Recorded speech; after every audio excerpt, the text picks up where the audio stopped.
In this video, we'll go through the best settings for getting started with your Sony a6000. The Sony a6000, the perfect camera for an intro into photography and video. And if you're watching this video, it's because there's a good chance you've just got your hands on one. The Sony a6000's menus and settings can all be a bit daunting to start with, but don't worry, they're not as complicated as they look. There are a few quick settings that you can change to get your camera set up for both photography and video, and we'll go through these now. If you want to see more tips and tricks videos for Sony mirrorless cameras, please consider subscribing to the channel, and if you're enjoying this one, drop a like on the video.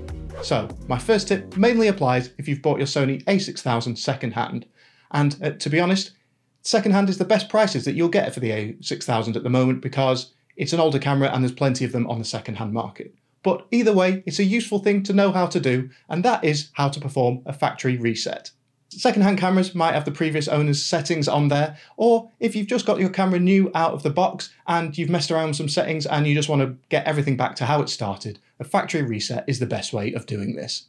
Be aware this will wipe all of your settings, so if you've already started setting up your camera and there's some things that you're happy with already, then you might want to skip this one, but it is useful to know how to do. So to perform a factory reset, go to Setup in the menu, then tab 6, Setting Reset, then Camera Settings Reset.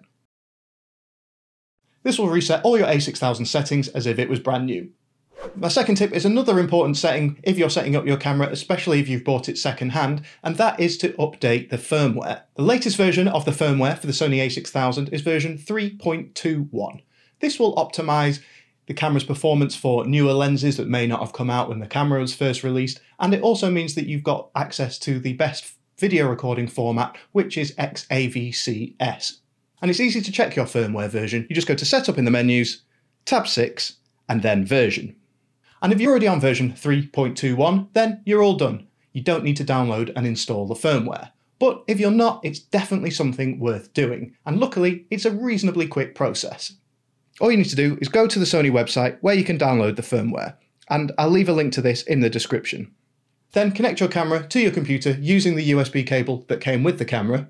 Then follow the steps on the website. I won't go through this in detail now because it is all pretty straightforward and the whole process should only take around 15 minutes.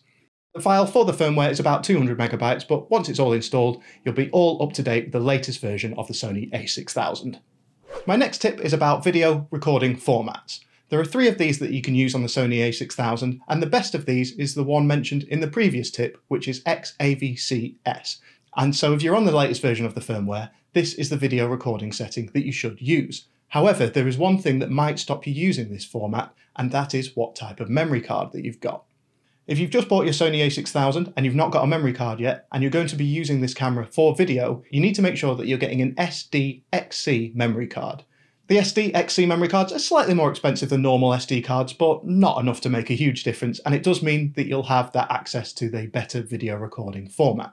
This format provides a higher bitrate, so it's basically recording more data when you're taking video. So the final product is a higher quality video, so I definitely think this is worth investing in so you can get the best video quality possible.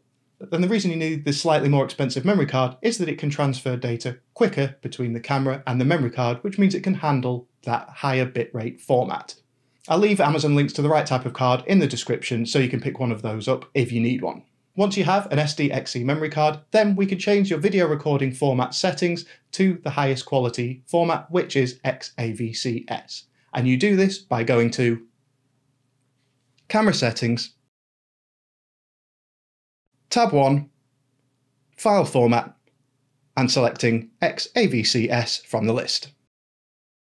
If you want to learn more about file formats available on Sony mirrorless cameras, I've made this video here where I go into it in more detail. So my next quick setup tip for the Sony a6000 is photo quality settings. You want to have the camera set up to take the best quality photos possible, especially if you're going to be using the camera for a lot of photography work.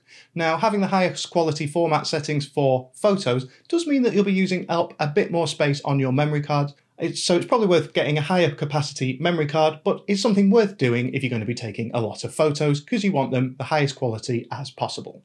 So, to get the highest quality photo settings for your Sony a6000, you want to set it to 24 megabytes and L for large.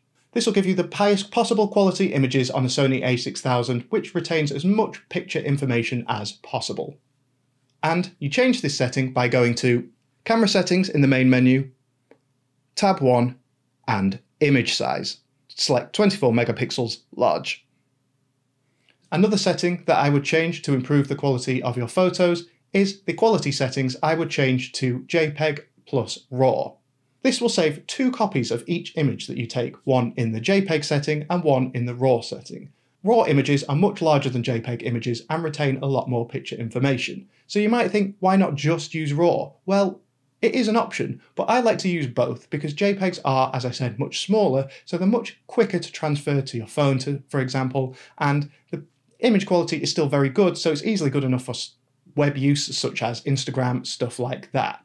But I think it's also very important to have the RAW so that you can really get in close to your images and look at all the details. It will retain better colour depth and information like that, and you'll get a better image out of it essentially when you get to editing your images. As I had mentioned before, saving 2 copies is using more space on your memory card, so it is worth bearing in mind, but it is definitely worth shooting in RAW and JPEG if you're going to be using the Sony a6000 for photography. And you can change this setting by going to Camera Settings, Tab 1, and then Quality, and you can select JPEG and RAW. So these quick settings will get your Sony a6000 up and running and ready to use for photography and video. You can check out my other Sony a6000 tips and tricks videos by subscribing to the channel. And if you enjoyed this video, please consider dropping a like on it. If you want to check out any of my photography that I've taken with the Sony a6000 and other cameras, you can find it on Instagram at aaron.prescott. But that's it from me for now. Until next time, see ya.